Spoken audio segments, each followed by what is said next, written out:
Hey, how's it going? It's been a while. I know. Well, I'm relaunching the podcast without James, unfortunately. James has taken a different route in life, and that's fine, but you're stuck with me. So the Mind Your English podcast is coming back with a bang. Insert bang here. Anyway, so yeah, I'm going to be talking about different topics in a natural way that would hopefully allow you to consume, right? Have some form of input in terms of the English language without just reading a boring textbook or listening to a boring audio in your textbook. So, I'm going to be talking about some different topics and I'm going to be using some natural phrases, some slang from time to time, some phrasal verbs. This episode, there's a lot of phrasal verbs actually.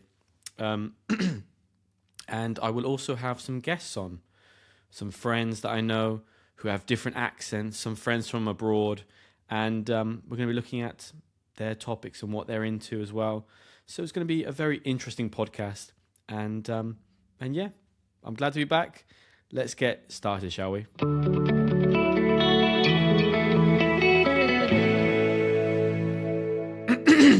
Okay, so lately I've been thinking a lot about how we change as we get older. Not in a dramatic movie style way, not like Hollywood, just quietly, slowly, almost without noticing. I don't mean big things like changing careers or moving to another country. I mean small changes. Things that you used to care about that don't really matter anymore. Things you didn't understand before, but now you do. And I think this is an interesting topic because when you're learning a language, especially English, you're often changing at the same time. New habits, new ways of thinking, new confidence, or sometimes less confidence. So today I just want to talk about that. No lesson, no rules, just thoughts. By the way, if you want to listen to the podcast and read the text at the same time, you can download the transcript below. Just click the link, type in your email, and then search for the correct episode on the PDF. So one of the first things I noticed as I got older is that I don't care as much about certain things anymore. For example, what people think of me. I still care a little. I'm human, after all, but not in the same way I used to. When I was younger, I'd go over conversations in my head for hours. I'd replay what I said and beat myself up over tiny details. Did that sound stupid? Why did I say that? What do they think of me now? And the strange thing is, most of the time, the other person probably wasn't thinking about it at all. It's almost like your brain gets tired of going over imaginary problems. Another thing I cared about a lot before was being right. I used to enjoy arguments, especially small ones, the kind that don't really matter. You know, the ones about music, about movies, about who said what. I just wanted to come out on top. Now, if someone disagrees with me, my reaction is often much calmer. I think, yeah, maybe. Not because I don't have an opinion, but because peace feels more valuable than picking fights. That shift is quiet. It doesn't happen overnight. Another big change, I would say, is friendships. When you're younger, friendships feel permanent. Like, this is my person. Someone who really gets me will always be close. But as you get older, you realize that some friendships don't end, they just drift apart. People become busy, life gets complicated, energy becomes limited.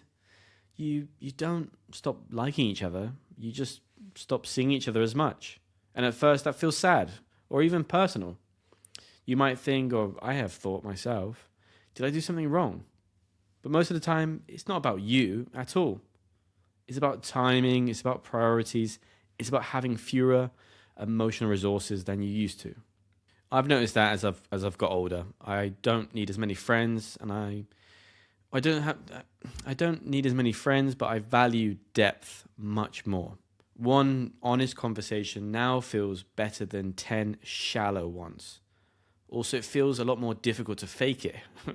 What I mean by this is that if I'm at a party and I don't feel like I'm connecting with anyone, if I don't feel like I am truly enjoying myself, I can go home.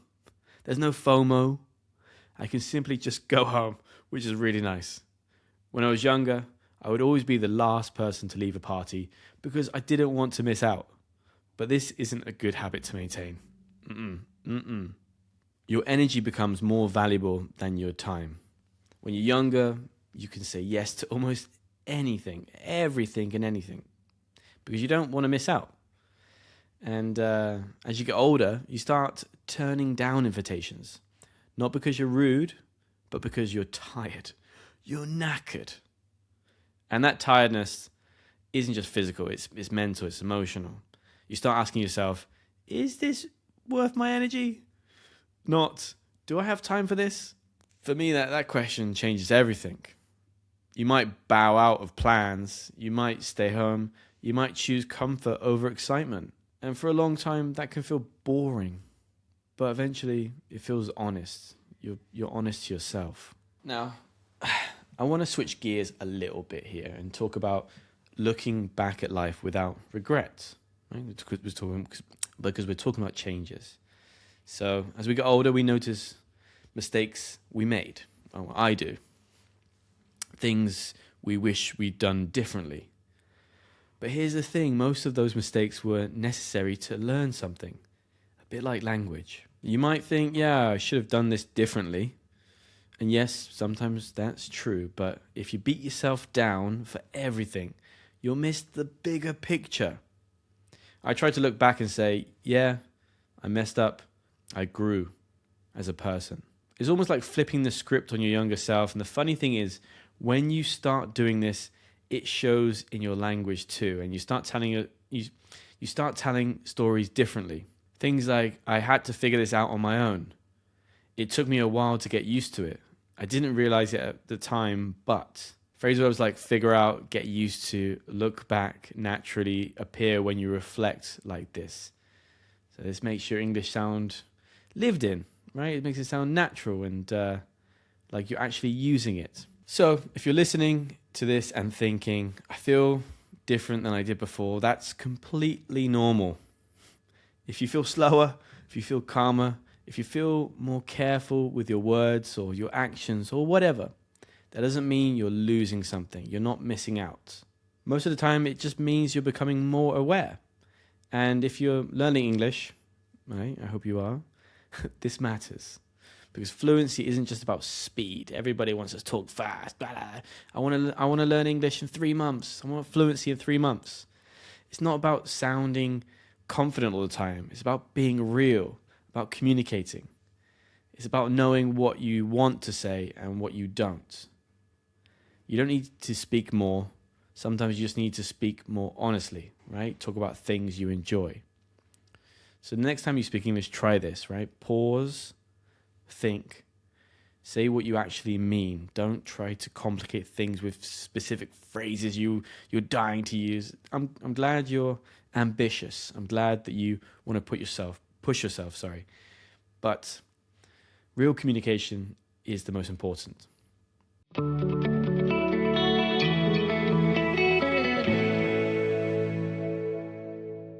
Okay, so a bit of a deeper chat on this one. I just, I thought moving on without James on this podcast, going alone, doing this by myself, I thought I wanted to talk about changes. I wanted to talk about something inspirational and inspiring.